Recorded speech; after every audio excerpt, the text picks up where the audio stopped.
Pernah kepikiran nggak sih, di balik semua pertarungan keren antara pahlawan dan penjahat di film sebenarnya ada apa? Nah, hari ini kita bakal bongkar kalau musuh terbesar mereka, dan kita juga, mungkin bukan sosok yang selama ini kita kira. Coba deh bayangin sejenak, gimana kalau Joker, Lex Luthor, atau bahkan Kurawa itu sebenarnya bukan musuh utamanya?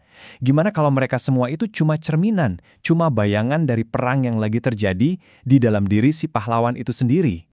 Ini ngebawa kita ke ide utamanya. Fiksi itu sebenarnya kayak cermin buat diri kita. Setiap cerita yang kita tonton itu bisa jadi semacam simulasi. Sebuah panggung di mana kita bisa nonton dan belajar soal perang batin paling dasar tanpa harus ngalamin sendiri penderitaannya. Betul banget. Semua adegan ledakan, pertarungan epik, dialog-dialog dramatis, itu semua pada dasarnya cuma visualisasi dari konflik internal. Perang antara baik dan jahat di layar lebar itu ya drama yang sama persis kayak yang terjadi di kepala kita setiap hari. Nah, buat ngerti perang batin ini, bayangin ada dua kekuatan yang lagi tarik tambang di dalam diri kita. Di satu sisi, ada suara hati kita, kompas moral kita. Kita sebut aja ini fitrah. Inilah dorongan alami kita buat berbuat baik, adil, dan benar. Terus di sisi lain ada ego kita yang kita sebut nafsu. Ini dorongan yang lebih liar yang didorong sama keinginan, sombong, dan rasa iri. Pertarungan abadi antara fitrah dan nafsu inilah yang jadi inti dari hampir semua cerita hebat. Oke, biar lebih kebayang, kita langsung aja bedah contoh paling jelas dari pertarungan ini. Studi kasus pertama, tragedi kejatuhan Harvey Dent. Kisah Harvey Dent ini contoh yang sempurna banget. Sebagai kesatria putih, dia itu perwujudan fitrah. Hidupnya dipandu sama keadilan dan hukum. Tapi tragedi mengubah dia jadi two-face, di mana nafsu dalam bentuk dendam mengambil alih total. Jadi ini bukan pertarungan melawan Joker, ini pertarungan di mana Harvey Dent kalah telak sama dirinya sendiri. Terus, apa pemicunya? Penderitaan pribadi yang luar biasa. Saat dihadapkan sama kehilangan yang nggak tertahankan, benteng pertahanan mentalnya, kemampuannya untuk tetap sadar, tabah, dan sabar, hancur lebur. Nah, tanpa benteng itu, pintu jadi kebuka lebar buat egonya yang terluka, buat mengambil alih dan mengubah dia jadi monster. Ego yang ngambil alih Harvey Dent ini punya nama spesifik, nafsu rasa aku, atau si ego pendendam. Ini adalah perasaan yang mungkin kita semua kenal. Suara di dalam kepala yang bisik-bisik, aku udah disakitin, jadi aku berhak nyakitin balik. Inilah mekanisme pertahanan ego yang kalau nggak dikendaliin, bisa mengubah pahlawan jadi penjahat.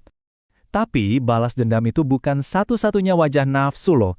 Musuh batin kita ini licik banget.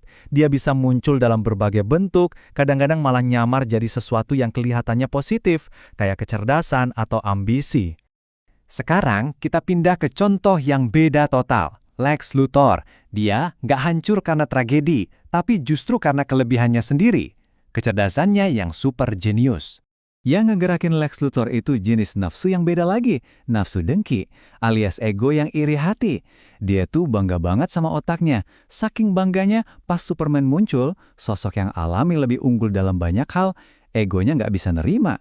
Kecerdasannya yang luar biasa itu bukan lagi jadi alat kebaikan, tapi jadi senjata buat ngebuktiin kalau dialah yang paling hebat. Wah, kutipan ini pas banget buat ngerangkum semuanya.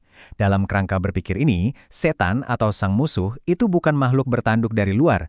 Setan itu ya nafsu di dalam diri kita yang ngedorong kita bertindak cuma buat muasin ego, nggak peduli dampaknya buat orang lain. Dan dalam hal ini, Lex Luthor itu contoh klasiknya. Oke, kita udah lihat gimana nafsu bisa merusak satu orang. Sekarang, gimana kalau satu kelompok? Satu keluarga utuh sepenuhnya dikendalikan sama nafsu. Contohnya ada di kisah Kurawa dari epos Mahabharata.